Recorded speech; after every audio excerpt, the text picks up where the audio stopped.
और महिला सशक्तिकरण की बात करते हो। महिलाओं के प्रति आपका नजरिया जिस रूप में है, मणिपुर में हथरस में लोगों ने देखा है, पहलवानों के साथ भी बदसलूकी ने देश ने देखा है। इसलिए आप महिला सम्मान की बात, महिला आरक्षण की बात नहीं करें। एकाक सांसद, एकाक मंत्री केंद्र में बनाए हैं पहले से लेकर के आज तक। मेरी चुनौती है, बताएं तो बनाए हैं क्या? एक महिला को पहला और अंतिम महिला मुख्यमंत्री भी राजद ने दिया, वो श्रीमती राबड़ी देवी कि जिस बिल को सर्वसम्मति से 2023 में पारित कर दिया गया, राष्ट्रपति की मंजूरी मिल गई, जो 16 अप्रैल को अधिसूचना क्यों जारी। और महिला रिजर्वेशन के नाम पर 5 राज्य को चुनाव को ध्यान में रख करके किया गया फैसला। ये माफ करिएगा, ये सिर्फ भारतीय जनता पार्टी के 4 चेहरे में शुमार है और शामिल भी। अब पूरी भारतीय जनता पार्टी आज जो है अपनी ताकत का आजमाइश किया। अंदाजा लग गया होगा कि बिहार समझ चुका है, वादा खिलाफी बिहार बर्दाश्त नहीं करता। जो आधी आबादी जो इस देश की है, तो नारी शक्ति है, नारी शक्ति को बदलाने की कोशिश भारतीय जनता पार्टी ना करे। जिस बिल को, जिस महिला आरक्षण बिल को पूरे विपक्ष ने मिलकर करके लोकसभा और राज्यसभा 2023 में पारित कर दिया, पास हो गया, उसकी अधिसूचना जारी 16 तारीख को राष्ट्रपति की मंजूरी मिलने के बाद भी वो ठंडे बस्ते में था। तो महिला के प्रति प्रेम कितना है भारतीय जनता पार्टी का, यह दिखाने की, बताने की जरूरत नहीं है। राष्ट्रीय जनता दल सबसे अधिक महिलाओं का प्रतिनिधित्व देने में बिहार में आगे है। चाहे लोकसभा का सवाल हो, विधानसभा का सवाल हो, विधान परिषद का सवाल हो, आज भी 41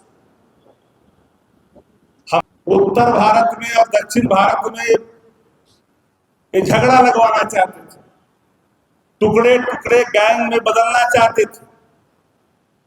विपक्ष सत्ता प्रतिष्ठान का वो दर्पण होता है जिसे हर चीजों को ख्याल करना पड़ता है देश हित में।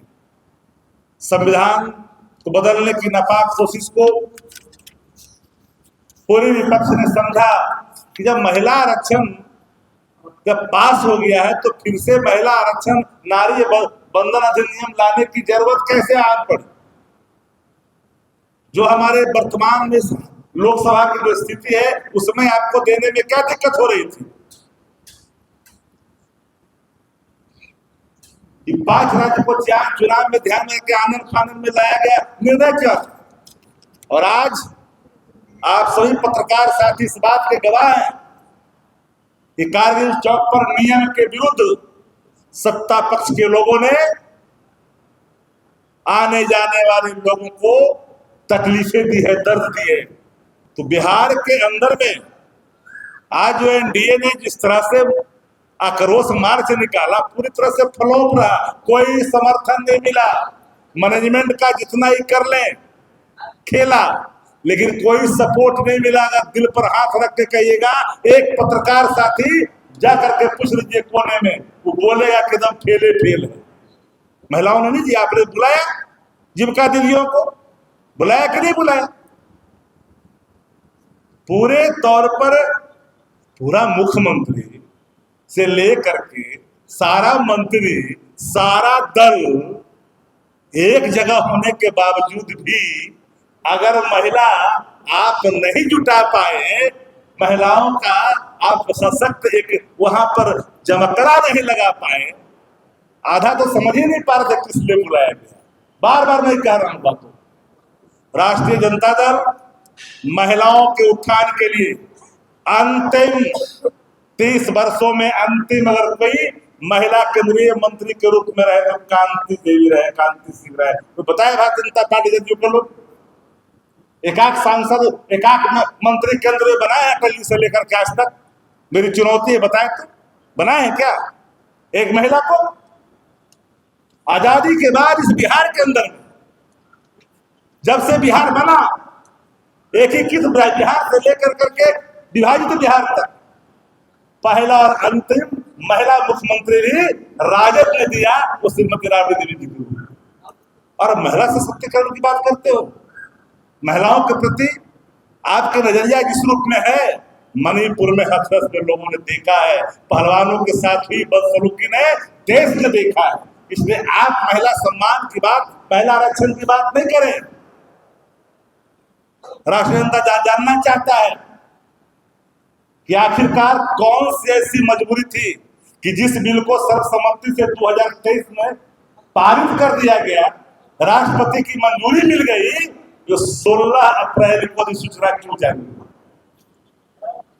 तो बताएं, स्पष्ट करनी चाहिए कि इतना विलंब क्यों हुआ।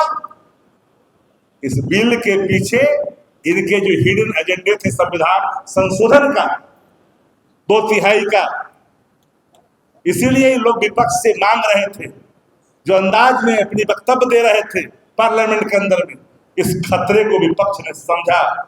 विपक्ष की नैतिक जिम्मेदारी देश की एकता और अखंडता को बहाल रखना भी है।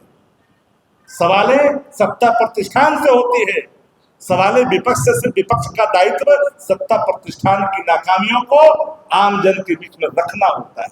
और महिला रिजर्वेशन के नाम पर 5 राज्य को चुनाव को ध्यान में रख करके किया गया फैसला, ये माफ करिएगा, महिलाएं इस बार भारतीय जनता पार्टी को अब महिला को हटाने के लिए महिला से निवेदन कर रहे हैं। ममता दीदी महिला है कि नहीं? बंगाल में मुख्यमंत्री, अब महिला को हटाने के लिए प्रधानमंत्री जी महिला से अपील कर रहे हैं। महिला पर कितना असर पड़ेगा भैया?